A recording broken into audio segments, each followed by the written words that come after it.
संभल में हुए बवाल के बाद पुलिस ने न केवल 21 लोगों को हिरासत में लिया बल्कि 400 अज्ञात लोगों के विरुद्ध रिपोर्ट दर्ज पहले ही कर ली। अब हिंसा भड़काने के मामले में एक बड़ी कार्रवाई की गई है, जिसके अंतर्गत संभल लोकसभा के सांसद जियाउर रहमान बर्क, सदर विधायक इकबाल महमूद के बेटे सोहेल इकबाल और अन्य 5 लोगों के विरुद्ध कोतवाली संभल में रिपोर्ट दर्ज कराई गई है। सभी पर हिंसा भड़काने का आरोप लगाया गया है। हालांकि अधिकारियों के द्वारा रिपोर्ट की पुष्टि अभी नहीं की गई है, लेकिन कोतवाली पुलिस ने रिपोर्ट दर्ज कर इस मामले में कार्रवाई शुरू कर दी है। अब हम दिखाते हैं कि एफआईआर के बाद संभल लोकसभा सांसद जियाउर रहमान बर्क ने सत्र के दौरान क्या कहा। जो घटना हुई है मतलब इतनी अफसोसजनक है कि जिसका कि मैं आपके सामने बयान भी नहीं कर सकता। ये एक प्री प्लान घटना है और अफसोस की बात यह है कि इसमें खास तौर से मुस्लिम समाज के लोगों को जो टारगेट कर करके काम किया जा रहा है इस प्रदेश और देश के अंदर, इससे ज्यादा बुरा हाल शायद आजादी के बाद में कभी नहीं हुआ होगा। और जिस प्रकार प्लेसेस ऑफ वर्शिप एक्ट का उल्लंघन किया जा रहा है, जब पार्लियामेंट ने एक कानून बना दिया 1991 में कि 1947 15 अगस्त से जो धार्मिक स्थल मस्जिद नहीं, जो भी धार्मिक स्थल अस्तित्व में है उनके साथ किसी प्रकार की कोई छेड़खानी नहीं होगी, वो अपने उसके अंदर ही रहेगा।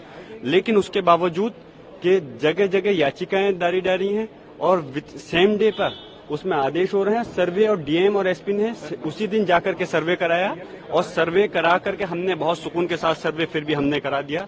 लेकिन जुमे के दिन जब नमाज का वक्त था तो बहुत पुलिस फोर्स तैनात की, लोगों को नमाज पढ़ने से रोका गया वहां पर। उसके बावजूद हमने कहा कि किसी प्रकार की कोई कदम उठाने की जरूरत नहीं है, आप नमाज पढ़ें, जो लोगों को नहीं पढ़ने दे रहे वो दूसरी मस्जिद में पढ़ लें। लेकिन जिस दिन ये घटना कल घटित करी है, जबरदस्ती मैं पूछना चाहता हूं दोबारा सर्वे करने का मतलब क्या बनता था। अगर एक बार सर्वे कंप्लीट हो गया, दोबारा सर्वे करना चाहते थे तो कोर्ट का आदेश लाते, लेकिन फिर भी उन्होंने सर्वे किया।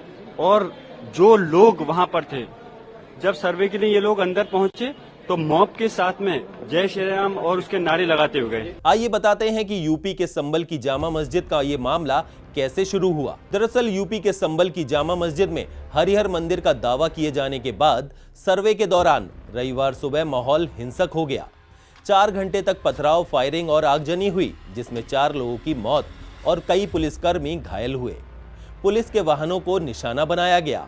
बवाल के बाद प्रदेश प्रशासन हरकत में आया और घटनास्थल की रिपोर्ट मांगी गई। दरअसल संभल पहले से ही सांप्रदायिक माहौल को लेकर संवेदनशील की श्रेणी में रहा है, क्योंकि यहां पर मुस्लिम संप्रदाय के लोग अधिक भी हैं। इसीलिए प्रदेश में अलग स्थानों पर होने वाले मजहबी विवादों के बाद यहां पर अलर्ट भी जारी किया जाता है। रविवार की सुबह 8 बजे से लेकर 11 बजे तक चले इस बवाल में 4 लोगों की मौत, पुलिस प्रशासन के अधिकारियों के घायल होने और वाहनों में आग लगने की खबर जब फैली तो पूरे प्रदेश में हलचल का माहौल बन गया। न सिर्फ जिलों में अलर्ट जारी किया गया बल्कि शासन के अधिकारियों की नजर भी संभल पर आ टिकी।